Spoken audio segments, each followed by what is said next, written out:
20-year-old Honduran Felix was held hostage for a week in Reynosa, Mexico by the Zeta cartel, one of the most ruthless drug gangs. He was beaten with planks and pistol handles and gave him extreme electric shocks. While they did this to him, they put him on the phone for his family to hear the screams of pain. The cartel demanded money from his poverty-stricken parents. Although his father was able to give them $5,000, it still wasn't enough. He was told that the only way out of the Zeta cartel was death or jail. Now, months later, he is able to leave the place and is reluctant to get deported to Honduras and live with his family. This is just one of the many stories that the victims can tell. About 45 million of the people suffer and live in poverty, and with that poverty comes a large number of violence and torture. If torture in Mexico could be stopped, that means everyone would have a better lifestyle. Today, citizens in some cities with the most poverty suffer from violence and lack of protection. Violence is seen mostly in cities surrounded by poverty because it is easier to be victims there, where there is less protection by the government, than in the city where most police officers are found. The government in Mexico states that torture is illegal, but yet they are ranked number 25 most dangerous country as a source releases. Torture is illegal in Mexico. But over the past 10 years, reports of torture by federal officials rose 600%.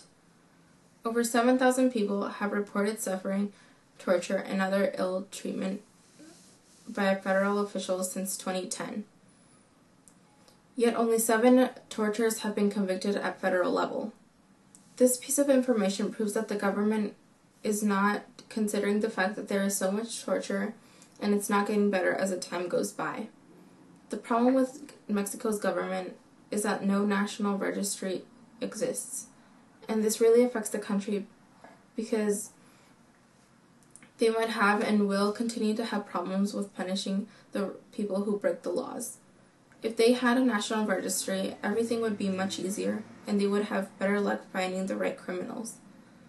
Another article says, overall, it remains difficult to track torture in Mexico as no national registry yet exists.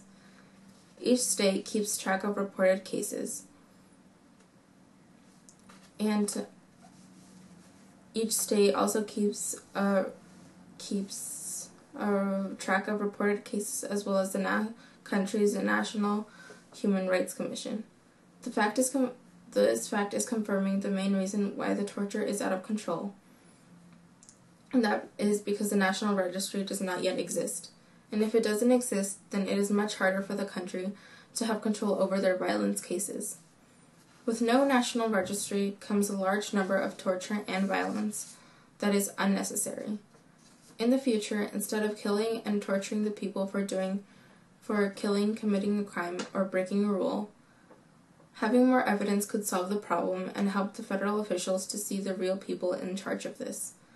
A third source argues that Mexico has indeed received recommendations from other countries, and most countries have offered to help Mexico with its current cases and problems.